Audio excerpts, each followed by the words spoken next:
What's going on? We are back with another episode of RCC Studies. It's been a hot minute. It's been a while. Yeah, it's been a bit since we've done A this. year or two, something like that. Something like that, yeah. Yeah. Well, Good to be back. Yeah, well, we've been back. If you Yeah, really think about that's it. right. I mean, like we've been here. We've been here. And like we just like we ain't going nowhere. You know what I mean? But we are back specifically with RCC Studies. I am John, and this is. I'm Vermon. We are in our sermon series through the book of Romans. Romans is that classic book, masterpiece theologically, that everybody likes to preach and stuff. Ramon's been pastoring for like 15, 16 years, and you're just now getting to Romans? I was saving up for it. So it's been exciting to go through it. So Romans 12, 1 through 2, sermon series is going to be coming up soon. We decided that we should just kind of get into it, kind of study it, and kind of bring it back what we've been doing in these RCC studies. So, Ramon, take us away. Romans 12, 1 through 2. Talk to us. Yeah, so this is, we're about to go into the chapter 12 of Romans, and this is the sort of first passage that we'll be looking at. So as always in this, one of the things we want to model is sort of how you look at a passage. And so I always like to begin with just basic observation. What are the things that we notice? And this is not exhaustive, but it says, I appeal to you, therefore, brothers, by the mercies of God, to present your bodies as a living sacrifice, holy and acceptable to God, which is your spiritual worship. And so the action here, right, to present your bodies as a living sacrifice. Right? And then what's interesting here for me, at least, is this description here, holy and acceptable to God, is sort of how we should understand what this is, right? So present your body as a living sacrifice. It's going to be holy and acceptable to God, and this is the result, right? Which is your spiritual worship. Right? So there's definitely some things for us to think about there. The idea of, well, let me stop there for now. We're just doing some observation, right? The next, I think, connects to this. I debated almost separating this passage into two sermons, but I think I can see connection here. So preach a sermon, one verse, and then Exactly, yeah. I mean, there's enough here to be able to do that. But for now, I'm seeing them connected.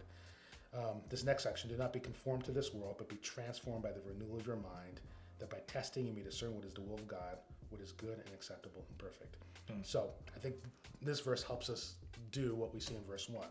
So first, do not be conformed, but be transformed. So there's a contrast here by the renewal of your mind. This will involve a testing that will allow you then to discern what is the will of God. And what is the will of God specifically? What is good and acceptable and perfect. One aspect too that I think is important to kind of highlight too as well is this idea is this, I appeal to you therefore. Yeah.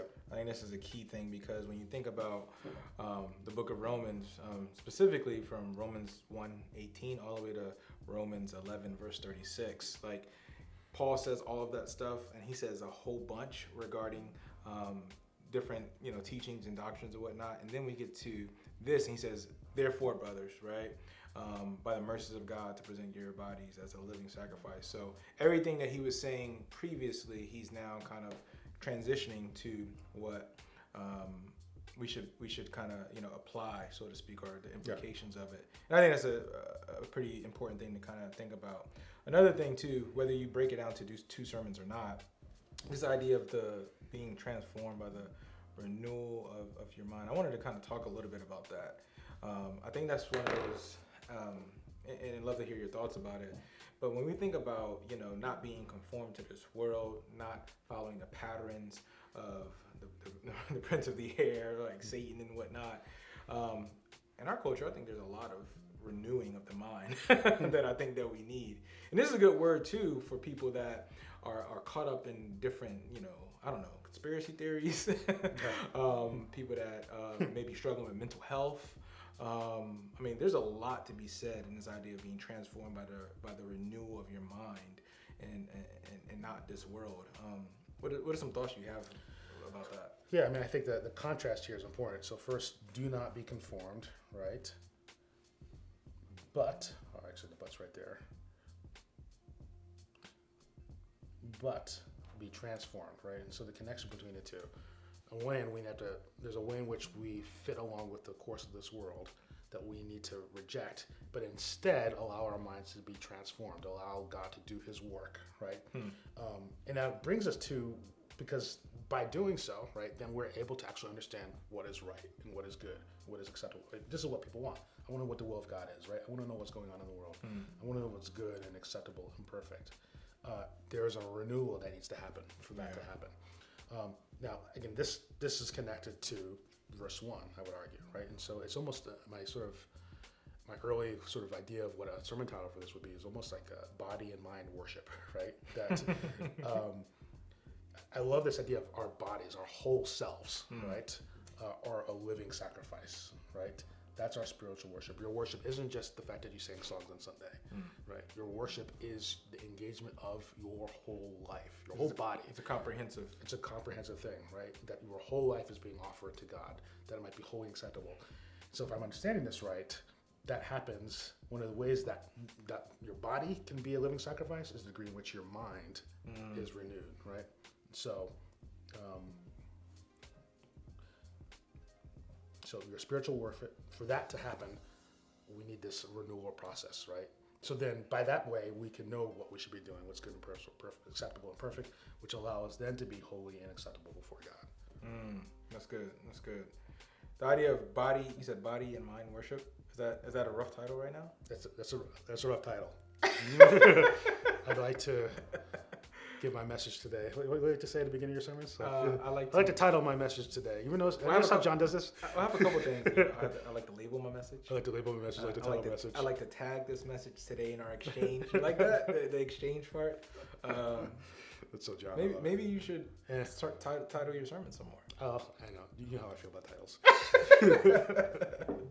Anyway. All right, well, good. Well, Romans 12, 1 through 2, as you said, man, there's a lot here. We encourage you all to read it, to study it, and to study it along with us.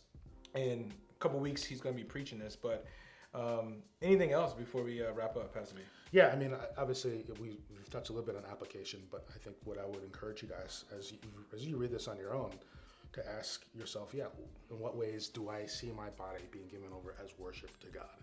Your whole life, right? And not just what you do on Sunday. How might you begin to think differently about that? And that leads you towards the renewal of your mind. And I think, that's a good sort of idea there, which is, we're in a day and age filled with a lot of information that's leading people in all sorts of different directions. As Christians, we have a responsibility to have our minds renewed so that we can discern what God's will is, good and acceptable and perfect. I would argue some of the ways believers are thinking right now are not along the lines of what's good, acceptable, and perfect. Right. It's because this is not happening. We are being conformed to this world by social media, by whatever things people are sending us that actually are more along the lines of the world's thinking rather than what God wants us to do.